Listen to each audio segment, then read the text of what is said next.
Welcome everyone. You see, in last years, chess has had a giant boom in popularity. Maybe you watched the Netflix series The Queen's Gambit, or maybe some of your friends play chess and you want to learn it as well. Well, you've come to the right place because today I'm going to talk about the basics rule of chess so you can learn it as a complete beginner and you can crush your opponents. First of all, where can you play chess?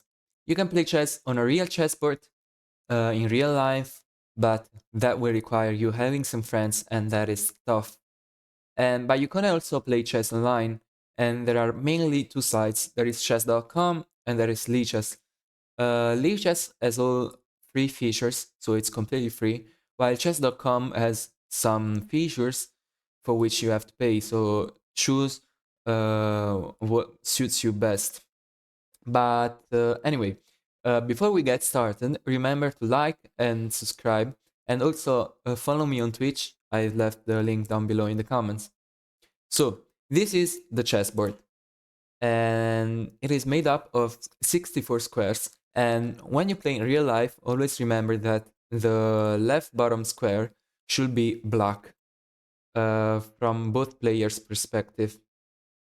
And in chess, there are 6 pieces, and we're gonna look at all of them and see how they move.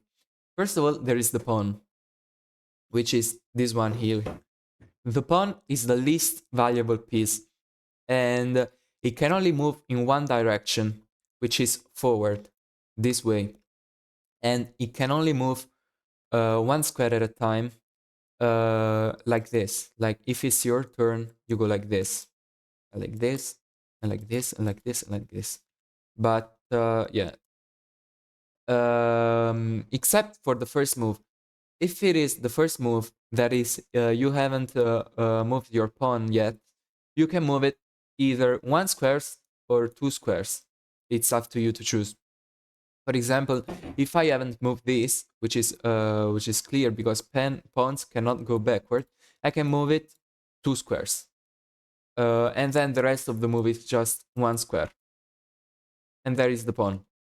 When a pawn gets to the other side of the board, which is the 8th rank for the white from the white perspective and the 1st rank from the black perspective, it can become which pieces you want it to become. For example, it can become the queen, the knight, or the rook, or the bishop.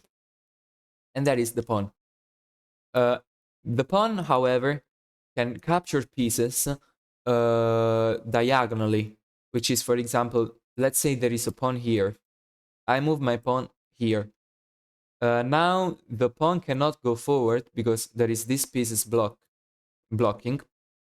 But if this pawn were to be, for example, here, now I can either push it or take the pawn because the pawns take diagonally. For example, this move. And in chess, when one piece captures another, it takes the place where the pieces used to be. For example, we've seen in this example, there are 2 pawns. It's my turn, so I can take this pawn diagonally. And of course, it works also in the other direction, like this. So this is the pawn. Then there is the bishop. The bishop can move diagonally, and it has no limitation when it comes to squares. For example, in this case, the bishop can go here, all the way here, here, here, and here. And for example, it can go here, then the next move, it can go here, and it's really that simple. Then there is the rook. The rook moves in straight lines, for example, this way and this way. If it's my turn, I can move it, for example, here. Then it's my turn again, I move it here, and the rook moves in straight lines. Then there is the queen. The queen can move in the ways both the bishop and the rooks move. So it can move diagonally and in straight lines. It can do all this. Then there is the knight, which is the most which is the trickiest one, because it moves in a weird way. It moves in an L-shaped way. For example, in this case, the knight can go either here, here. You see, this is like an L shape. Here, here. These are the squares where the knight can move. For example, if I move it here, the knight has these squares. I'm sorry. Yeah, the knight is the trickiest one, and it's really difficult to learn how it moves. So it's gonna take a little bit of time. And then eventually there is the king. The king can move in all directions. For example, here, but only one square at a time. Only this way. So this is the starting position of a chess game. You have to memorize it, and this is always the way the pieces go. And one thing I forgot to mention, the rooks, every pieces aside from the knight, cannot move if it has a piece in front of it. For example, I cannot move the bishop because it is blocked. I cannot move the rook because it's blocked. I cannot move the queen because it's blocked. I cannot move the king because it's blocked. The only pieces I can move in this position, which is the starting position, are pawns and knights, because knights can jump over pieces. So we've said that pawns can move only one square at a time, except if the pawn hasn't been moved yet. For example, in this case, I can play pawn here. And black can respond with moving a pawn here, for example. So let's say I move my knight here. Now I'm threatening to take this pawn. For example, if black plays here, I can play knight here and I take the pawn. So these are the basic rules of chess. Now, what is the goal in chess? The goal in chess is to capture your opponent's king. And when your opponent's king has no legal moves and it is under attack, and your pieces which is attacking the opponent's king cannot be captured and the attack cannot be blocked, we are in a checkmate position. Let me make an example. For example, in this position, if it is white to move, all right, white can play queen here, attacking the king. The king has no legal moves. It cannot move because otherwise it gets captured. I'm sorry, it gets captured. And the attack cannot be stopped. It cannot be blocked and the queen cannot be captured. So this is a checkmate position. And white wins the game. And this is the goal in chess. So chess game can end in a win for white, a win for black, and a draw. You say, how is it possible to make a draw? Well, a draw happens when one player doesn't have enough mating material. For example, if I have no queen, I have only a bishop, this is a draw because there are no way in which I can checkmate the black king. And this is a draw. Another draw is the stalemate. The stalemate is when a player has to move, it's his turn, but it doesn't have a legal move. Because one thing I forgot to say, it's not a legal move to put your king under attack. For example, let me make an example. For example, if in this position it's black to move, this is a stalemate because the king has no squares to go and it is not under attack.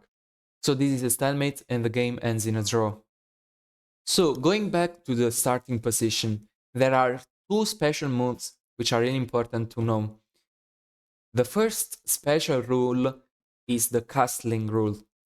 The castling rule is when there are no pieces between the king and the rooks in the corner, and both the king and the rook haven't been moved yet. For example, if we play like normal moves, like don't think about it, I'm just making an example. In this position, the king and the rook have not been moved yet, and there are no pieces between them. So we can castle, which means the king moves 2 squares toward the rook, like in this way, and the rook goes to the left of the king. So I can castle, which is this move. Castling can happen in either direction, which is this is a short castle because there are only 2 squares between the king and the rook, and there is long castle, which is in this other direction. Of course, black can castle as well. For example, if I make these moves, black can castle because there are no squares between no pieces between the king and the rook, and I can play. For example, I make random moves. Here I can play castles as well. So the king goes 2 squares, this time towards his left, and the rook goes to his right. This is the castling rule. You cannot castle if the king goes to a square which is attacked by an enemy piece. For example, in this case, if I go, let's say, if I go here with the knight, black castle, I go here. In this position, I cannot castle because this square is protected by the bishop.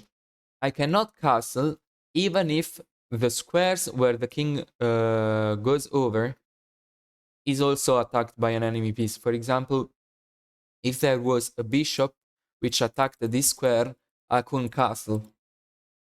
And this is the castling rule. The second special rule is the en passant, which is when a pawn let make a random moves. A pawn moves 2 squares, so it's its first move. For example, in this case, let's make this move, and there is a pawn by his side. In this case, there is this pawn which is on the side of the pawn which moved 2 square, and white can capture the pawn in this way. This is a special rule which only applies if the pawn makes 2 squares. For example, if black plays I don't know, like this move, there is no en passant because the pawn is not on the side of the pawn which moved.